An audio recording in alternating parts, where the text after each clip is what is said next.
now, kiddo.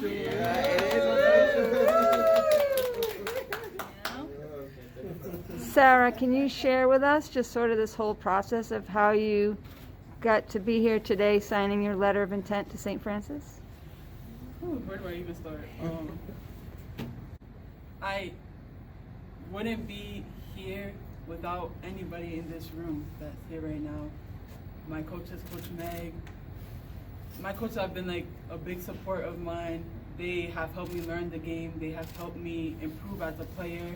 Coach Chris, has become like a father figure to me. He has supported me in the ways I can't even explain. So I definitely wouldn't be here without my coaches. I obviously have to thank God because it's only by His grace that I am graced with anything that I have right now. And He has kept me alive. He has kept me healthy and well just to be able to do this. So I have to thank Him above all else. And then my family, of course. You guys have been my biggest support. You prayed for me. You've been there when I was down, up, my good days, bad days. As I always say, my parents, where they come from, sports is not as big as it is here in America. So the fact that they're able to adjust with all the trainings, the practices, and you guys have a busy schedule as well, you have been there for me in ways that I cannot explain. I'm so grateful. I can't even express my gratitude. And I love you guys so much.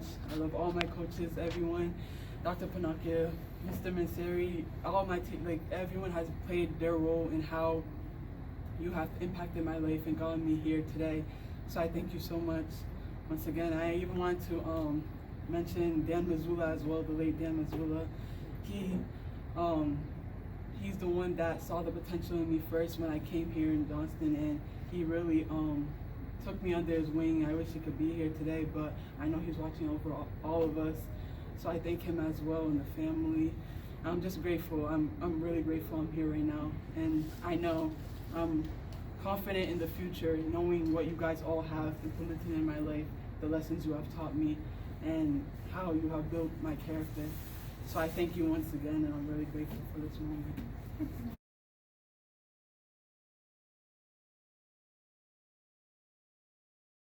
Tell us about your basketball journey, because when you arrived at Ferry Middle School in 8th grade, how much basketball had you played? Little to none. I wasn't really playing sports when I was growing up.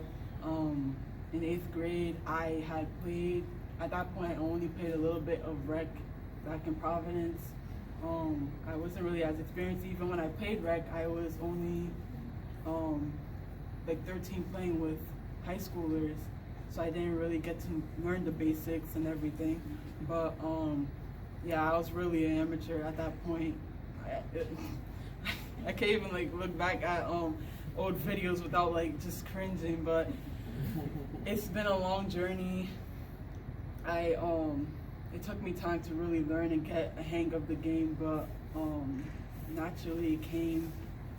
Long processes in and out of the court.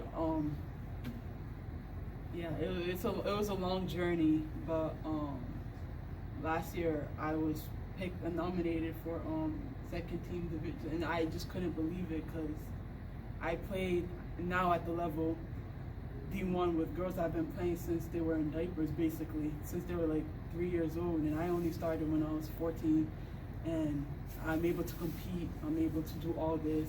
As I say again, this is only by God's grace, and with the time and work I put into it as well, and how my coaches and my mentors have taught me to put in that work so I could get the outcome. So yeah, it was a really long journey, but I'm thankful again to be here right now, and that I was able to get this opportunity to play for D1. It doesn't stop here, of course. It doesn't. This is just the beginning, but I know I'm confident that I'll be able to succeed just because of all that I've learned from the past. Haven't even peaked yet, Sarah. And You're not even there yet. Right. Academically, you excel in the classroom as well. So can you share just sort of what your hopes are and what you'd like to study? Yes, I'm planning on majoring in political science, just for my natural interest for reform and society and what's going on, being able to bring that change. So that's what, thankfully, St. Francis has that. That's why this was like a perfect opportunity. So I plan on continuing with that and doing the 4 years. And if I don't, I plan to go as far as possible with basketball. But if like God's will brings me in another direction, I'm hoping I could be in the political field. And I also love fashion as well, but like that will come in its own time as well. So yeah, I'm planning on majoring in political science and continuing with basketball as well. Okay. Tell us about Coach Simino, your conversations with her, and just sort of what you know about the program, what you've learned about the program so far. Mm-hmm. The team I know is very diverse. They come from all different types of nations. I heard there's this one girl from Senegal. There's so many of them from Europe. So I saw that I've learned that they have like a more European style play, or like they're trying to implement that. So they have very experienced players as well who played championships and stuff like that. So it'll be something new I'm jumping into. I've spoken to Coach Simmons. She's so kind, as well as the assistant coach Lito. I've spoken to them. I have to thank them as well, because they really looked at my potential and said that they're willing to work with that. They're willing to take me as I am, and that's like amazing. So I'm willing to make them proud and be able to fulfill the responsibility that I will need to, because there's a lot like in my team. There's a lot of experienced people, so I'm willing to put in that work, do whatever I need to do to compete on their level and be implemented in their styles, everything. Mm-hmm. How did it feel to sign that piece of paper? I feel very, very happy, excited. It's just like I finished level 1, next level. Like it's the next play, next whatever. But I'm just grateful, exceedingly grateful for this moment. Anybody else? You all know her story. So. Congratulations, Sarah.